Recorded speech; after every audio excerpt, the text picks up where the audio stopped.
दोस्तों, आप सभी का स्वागत है हमारे चैनल कृष्णवाणी पर। अगर आप हमारे चैनल पर नए हैं तो हमारे चैनल को सब्सक्राइब और वीडियो पसंद आए तो वीडियो को एक लाइक जरूर करिएगा। अच्छे लोगों के साथ हमेशा बुरा क्यों होता है? गीता में श्री कृष्ण ने दिया है अर्जुन को इसका जवाब। गीता सार। आपने महसूस किया होगा कि जो लोग अच्छे कर्म करते हैं वो परेशान रहते हैं, वही जो बुरे कर्म करते हैं वो खुशी से रह रहे होते हैं। अच्छे कर्म करने वाले परेशान होते हैं कि आखिर उन्हें इतनी परीक्षा क्यों देनी पड़ रही है, जबकि जो अधर्म की राह में है वो खुश है और जिंदगी का लुत्फ उठा रहे हैं। अगर आपके मन में भी ये सवाल है तो आज हम आपको इसका जवाब देंगे, लेकिन उससे पहले वीडियो को लाइक करके चैनल को सब्सक्राइब जरूर कर लें। यह जवाब वो है जो भागवत गीता में लिखा है और श्री कृष्ण ने अर्जुन को दिया था। भागवत गीता में वर्णित कथा के अनुसार जब भी अर्जुन के मन में कोई दुविधा होती थी तो वह श्री कृष्ण के पास पहुंच जाते थे। एक बार की बात है, अर्जुन भगवान श्री कृष्ण के समीप आकर कहा कि वो दुविधा में है और इसका जवाब वो श्री कृष्ण से चाहते हैं। तब श्री कृष्ण ने अर्जुन से पूछा कि क्या सवाल है? अर्जुन ने कहा, मुझे ये जानना है कि अच्छे लोगों के साथ हमेशा बुरा क्यों होता है, वही बुरे लोग खुशहाल दिखते हैं। अर्जुन के मुंह से ऐसी बातें सुनकर श्री कृष्ण मुस्कुराए और कहा, मनुष्य जैसा सोचता है और महसूस करता है वैसा कुछ नहीं होता, बल्कि अज्ञानता की वजह से वो सच्चाई नहीं समझ पाता है। अर्जुन उनकी ये बात समझ नहीं पाए। इसके बाद श्री कृष्ण ने क्या कहा, आइए वो जानते हैं। श्री कृष्ण ने अर्जुन से कहा, पार्थ, मैं तुम्हें एक कथा सुनाता हूं। उसे सुनकर तुम समझ जाओगे कि हर प्राणी को उसके कर्म के हिसाब से ही फल मिलता है।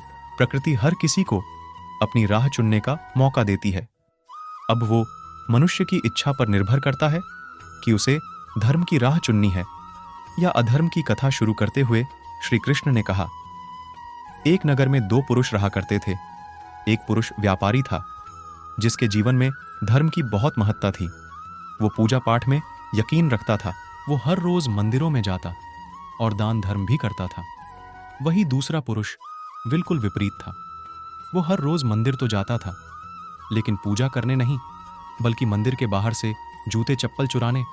उसे दान और धर्म से कोई लेना देना नहीं था। समय बीतता गया और एक दिन बहुत जोर की बारिश हो रही थी।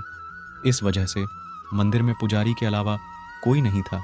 ये बात जब दूसरे पुरुष को पता चली तो उसने कहा कि यह सही मौका है मंदिर से धन चुराने का। पंडित से नजर बचाकर उसने मंदिर का सारा धन चुरा लिया। उसी समय धर्म कर्म में विश्वास रखने वाला व्यक्ति भी मंदिर पहुंचा। दुर्भाग्य से मंदिर के पुजारी ने उसे हिचोर समझ लिया और चिल्लाने लगे। वहां लोग एकत्र हो गए और उसे मारने लगे। किसी तरह व्यापारी बचते बचाते हुए वहां से निकला तो दुर्भाग्य ने उसका साथ नहीं छोड़ा। मंदिर के बाहर वो एक गाड़ी से टकरा गया और घायल हो गया। फिर वो व्यापारी लंगराते हुए घर जाने लगा तो रास्ते में उसकी मुलाकात उस पुरुष से हुई जिसने मंदिर से धन चुराया था।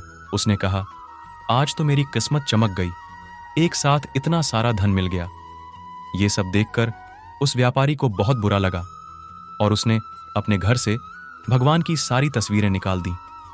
कुछ सालों बाद दोनों पुरुषों की मृत्यु हो गई।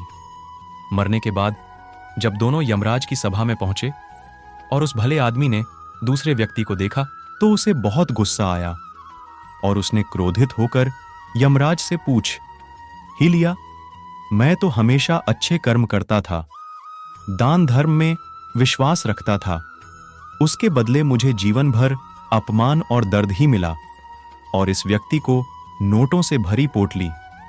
आखिर ऐसा भेदभाव क्यों? इस पर यमराज ने कहा, पुत्र, तुम गलत समझ रहे हो।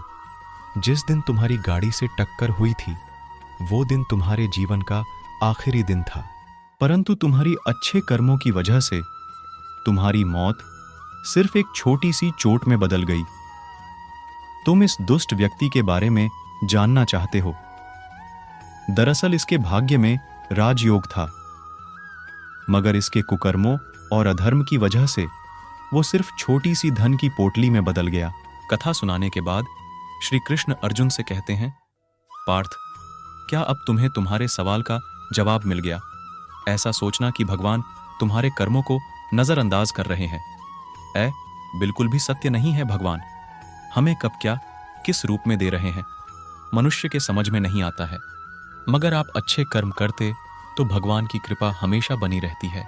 इसलिए अपने अच्छे कर्मों को बदलना नहीं चाहिए, क्योंकि उसका फल हमें इसी जीवन में मिलता है। इसलिए मनुष्य का फर्ज है कि वो हमेशा अच्छे कर्म करते रहे, क्योंकि श्री कृष्ण ने गीता में भी बताया है कि किसी के द्वारा किया गया कर्म बेकार नहीं जाता है, चाहे वो अच्छा हो या बुरा।